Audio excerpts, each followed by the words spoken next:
अगर मैं levels of management की बात करूँ तो there is a Hello everyone, I'm Bhavna Sania and I'm back with the new video for class 12th and in this video we are doing part 2 of the chapter 1 management जिसमें हम पढ़ रहे हैं objectives of management, importance of management and levels of management. For part 1 you can visit the link which is given in the description box for the notes of this chapter, important questions, answer writing information and the test on this chapter.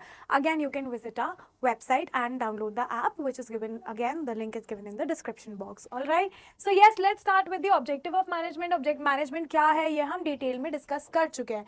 सो अगर मैं objective of the management की बात करूं तो जो organisational objective है management का, देखो सबसे पहले हम यहाँ पे ऑर्गेनाइजेशनल ऑब्जेक्टिव की बात करेंगे, मतलब जो हमारा बिजनेस है उसके ऑब्जेक्टिव की बात करेंगे. ठीक है, सो बेसिकली यहाँ पे क्या होता है कि भाई ये मैनेजमेंट की रिस्पॉन्सिबिलिटी है कि प्रॉपर ऑब्जेक्टिव्स बनाए ऑर्गेनाइजेशन का, कि भाई ये मैनेजमेंट की रिस्पॉन्सिबिलिटी है कि हमारे बिजनेस का क्या ऑब्जेक्टिव है, they have to pre plan that, right. So it has to achieve the objectives in all areas, जितने भी एरियाज हैं उन सब में इनका ऑब्जेक्टिव अचीव करना, चाहे वो स्टेक होल्डर्स के पॉइंट ऑफ व्यू से हो, शेयर होल्डर्स के पॉइंट ऑफ व्यू से हो, कस्टमर्स के पॉइंट ऑफ व्यू से हो, गवर्नमेंट के पॉइंट ऑफ व्यू से हो, ऑर्गेनाइजेशन को ये सारे के सारे ऑब्जेक्टिव अचीव करने हैं.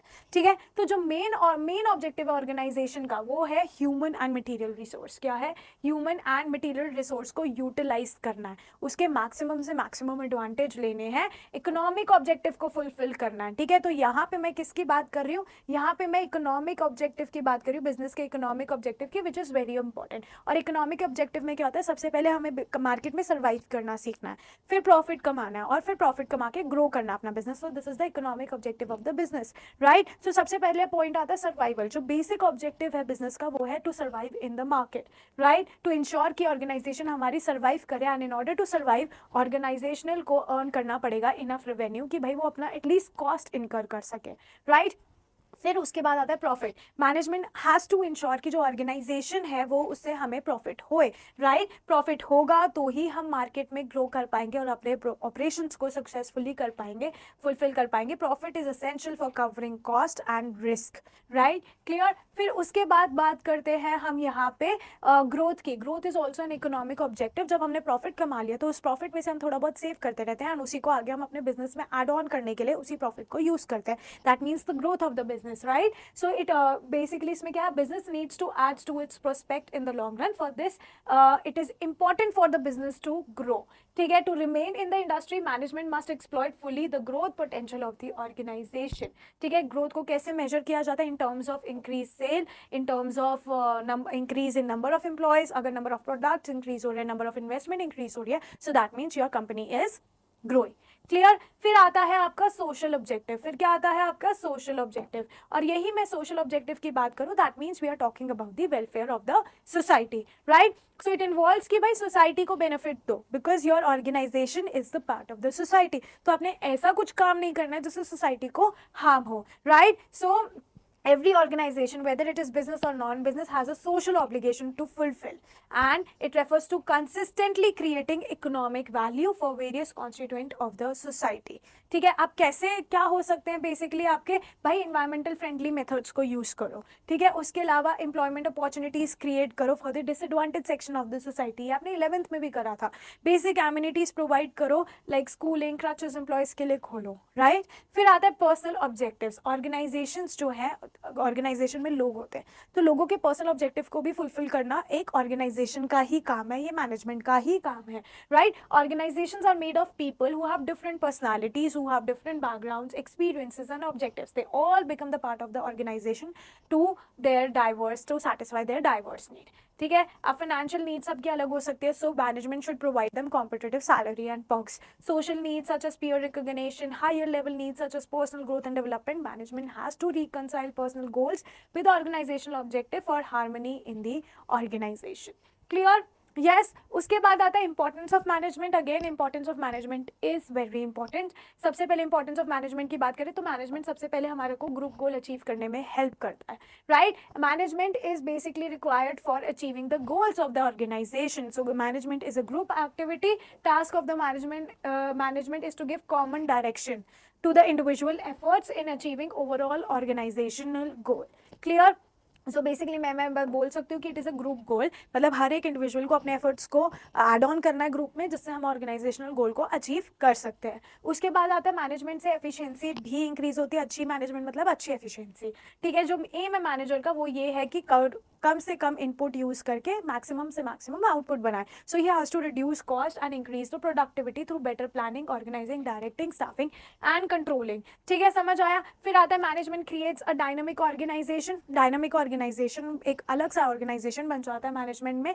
देखो जितने भी ऑर्गेनाइजेशन है they have to function in an environment जो कॉन्स्टेंटली चेंज होता रहता है, राइट। सो जो इंडिविजुअल होते हैं ऑर्गेनाइजेशन को, उनको अपने इन चेंजेस को अडॉप्ट करना पड़ता है, ठीक है, और ताकि वो अपने आप को सिक्योर फील करे in a newer environment and it can be more challenging also. So management लोगों को अडॉप्ट हेल्प करता है to adopt the changes in the organisation, जिससे वो एक कॉम्पिटिटिव एज ड्रॉ कर लेते हैं, क्लियर। उसके बाद जो मैनेजमेंट है वो पर्सनल ऑब्जेक्टिव अचीव करने में भी हेल्प करता है। तो अगर मैं मैनेजमेंट की बात करूँ तो management is a team work, and जो मैनेजर है it keeps on motivating all the people in a manner कि जो इंडिविजुअल मेंबर्स हैं they are able to achieve their goals and they can contribute to the overall organisational गोल।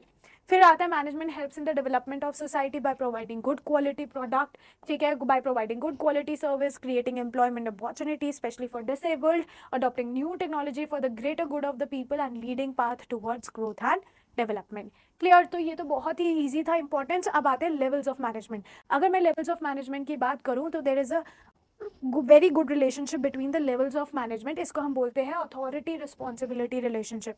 मैं मेरी authority है, मैं तुम्हें रिस्पॉन्सिबिलिटी दे रही हूँ, जैसे अपने अंडर किसी वर्कर को रिस्पॉन्सिबिलिटी दे रही हूँ, तो that is authority responsibility relationship जो मैनेजमेंट में मेंटेन किया जाता है, जो सुपीरियर और सबॉर्डिनेट्स में होता है, and it give rise to the different levels of the management. There are 3 levels of the management: top level management, middle level management and operational level management. Operational level management को supervisory level management भी बोलते हैं, lower level management भी बोलते हैं, तो इसमें confuse मत होना। अगर मैं टॉप लेवल मैनेजमेंट की बात करूँ तो सीनियर मोस्ट पीपल आते हैं इसमें, जैसे सीईओ हो गया, चीफ एग्जीक्यूटिव ऑफिसर हो गया, चीफ मार्केटिंग ऑफिसर हो गया, चीफ फाइनेंस ऑफिसर हो गया, मैनेजिंग डायरेक्टर हो गया, प्रेसिडेंट हो गया, वाइस प्रेसिडेंट हो गया, चेयरमैन हो गया, क्लियर, समझ आया। अब इनके फंक्शंस क्या है, जो फंक्शंस क्या है टॉप मैनेजमेंट के, बेसिकली उनका बेसिक टास्क क्या है, प्लानिंग करना, ठीक है, कोऑर्डिनेट करना डिफरेंट डिपार्टमेंट्स के साथ, और ये देखना कि क्या हम मैनेजमेंट हमारा ऑब्जेक्टिव अचीव कर पा रहा है या नहीं अचीव कर पा रहा।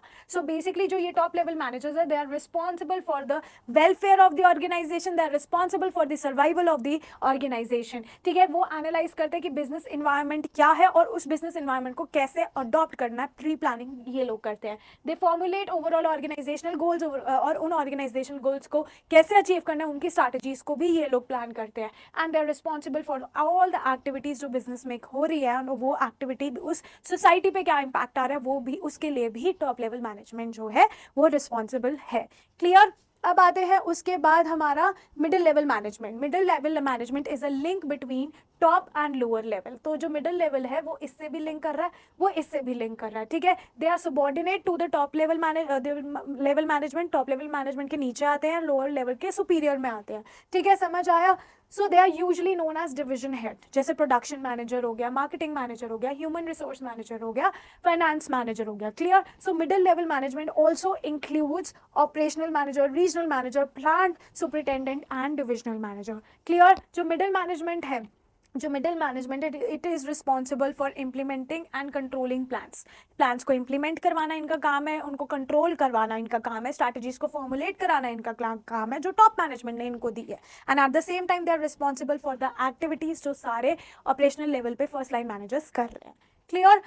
यस उसके बाद अगर हम बात करें तो फंक्शंस क्या है मिडिल लेवल मैनेजमेंट के, इनका मेन टास्क है कि जो प्लान बनाया है टॉप मैनेजमेंट में वो फॉर्मुलेट हो रहा है या नहीं हो रहा, ठीक है, समझ आया। फॉर दिस उनको पॉलिसीज इंटरप्रेट करनी है to the first line managers जो टॉप मैनेजमेंट ने बनाई है, ठीक है। दे हैव टू इंश्योर कि भाई नेसेसरी लोग को हायर कर लिया है, दे assign necessary duties and responsibility to them, they motivate them for achieving their desired objective, and they cooperate with other department ताकि स्मूथ फंक्शनिंग चलती रहे ऑर्गेनाइजेशन में, ठीक है। फिर आता है उसके बाद सुपरवाइजरी और ऑपरेशनल मैनेजर। इसमें क्या है, जितने भी सुपरवाइजरी और ऑपरेशनल लेवल मैनेजमेंट की मैं बात कर रही हूँ तो यहाँ पे आता है आपका लो लेवल मैनेजमेंट, जिसमें हम सारे फोरमैन और सुपरवाइजर्स की बात कर रहे हैं जो लोअर लेवल में आते हैं एकदम हायरार्की में, ठीक है। उनका अथॉरिटी रिस्पॉन्सिबिलिटी रिलेशनशिप यहीं पे लिमिट हो जाता है, they are subordinate to middle level and they are also subordinate to the top level. ठीक है, अब इनके फंक्शंस क्या है, they interact with actual workforce,